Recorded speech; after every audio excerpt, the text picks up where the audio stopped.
কুসুম এবং আয়ুষের বিয়ের খবর রাতারাতির মধ্যে এবার নিউজ মিডিয়া পাড়াতে ছড়িয়ে দিল ইচ্ছাকৃতভাবে দেবলীনা। হ্যাঁ বন্ধুরা, ভিডিওতে লাইক দিয়ে দেখতে থাকুন। যে মুহূর্তে কিনা মন্দিরে লোক এর জোর জবস্তির কারণে এক পর্যায়ে বাধ্য হয়ে যখন আয়ুষ কুসুমের স্মৃতিতে সিঁদুর পরিয়ে যখন কুসুমকে স্ত্রী হিসেবে গ্রহণ করে নিয়ে অবশেষে বাড়ি ফিরে আসে, ঠিক সেই মুহূর্তে বাড়ির চৌকটে দাঁড় করিয়ে যখন ইন্দ্রাণী গাঙ্গুলি বলতে থাকে যে 1 মিনিট আয়ুষ, কোনোভাবেই এই মেয়েটাকে আমি এই বাড়িতে বরদাস্ত করবো না।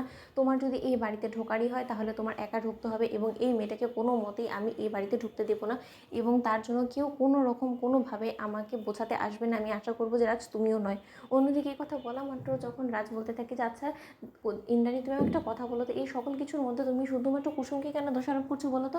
এবং তুমি এই সকল কিছু এখন অস্বীকার করে নিলে তো সবটা মিথ্যে হয়ে যেতে পারে না, তাই না? যা কিছু ঘটেছে সেটা আমাদের সকলের চোখের সামনে ঘটেছে এবং সেই সকল কিছুকে আমরা কী করে ভুলে যেতে পারি বলো তো?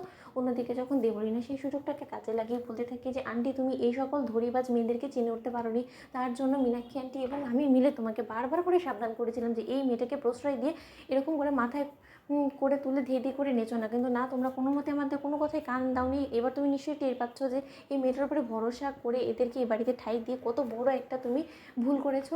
অন্যদিকে যখন ইন্দ্রাণী বলতে থাকে যে দেবলীনা, তুমি আমার ভুলটা সংশোধন করার জন্য যদি এসে থাকো তাহলে আমি বলবো তোমাকে যে তোমার এসব কিছু করার কোনো প্রয়োজন নেই, কারণ এখনও পর্যন্ত আমি বেঁচে আছি এবং আমার ছেলের ভবিষ্যতের জন্য কী ভালো হবে না হবে সেটা একমাত্র আমি সিদ্ধান্ত নেব। অন্যদিকে যখন কুসুম বলতে থাকে যে দেবীমা, আপনি একদম টেনশন করবেন না, আমি স্বয়ং নিজে আজকের এই দিনটা ভুলে যাওয়ার চেষ্টা করব এবং তার পাশাপাশি আমি স্বয়ং নিজে আমার স্মৃতির সিঁদুর মুছে দেবো, যাতে করে কেউ কোনোদিনও টের না পায় যে আমার এবং ছোটো সাহেবের কোনোদিনও বিয়ে হয়েছিল। অন্যদিকে ইন্দ্রাণী গাঙ্গুলি বলতে থাকে যে বিয়ে হয়েছিল বলছো, এটাকে বিয়ে বলে না কি বলো? তাহলে তো রীতিমতো একটা ছেলে খেলা ছাড়া কোনো কিছুই না। আর তুমি কি মনে করছো, তুমি যদি এই বিয়েটাকে বিয়ে বলে ধরেও নাও, তাতে কি তুমি কোনোদিনও গাঙ্গুলি পরিবারে বউ হওয়ার স্বীকৃতি পাবে না, আয়ুষের স্ত্রী হওয়ার স্বীকৃতি পাবে? কোনোদিনও তুমি এই মর্যাদাটা পাবে না কুসুম।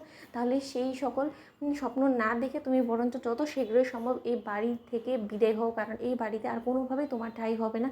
যত শীঘ্রই সম্ভব তুমি তোমার ব্যাগ পুস্তক সব গুছিয়ে তুমি মালদা চলে যাও এবং তোমার বাবাকেও বলো যেখানে আছে সেখানেই বরঞ্চ যাতে থেকে যায়, কারণ ওর আর এখানে এসে কোনো লাভ নেই, কারণ ওকে আর আমি কোনোভাবেই কাজে রাখবো না। কারণ ওর মেয়ে যে নোংরামোগুলো করে আমার ছেলের বদনামিগুলো করানোর চেষ্টা করেছে, তাতে করে ও যদি ভেবে থাকে যে ও আমার কাছে হাতে পায়ে ধরে ক্ষমা চাইবে এবং আমি ক্ষমা করে দেবো, তাহলে সেটা আমার পক্ষে কোনোভাবেই সম্ভব না।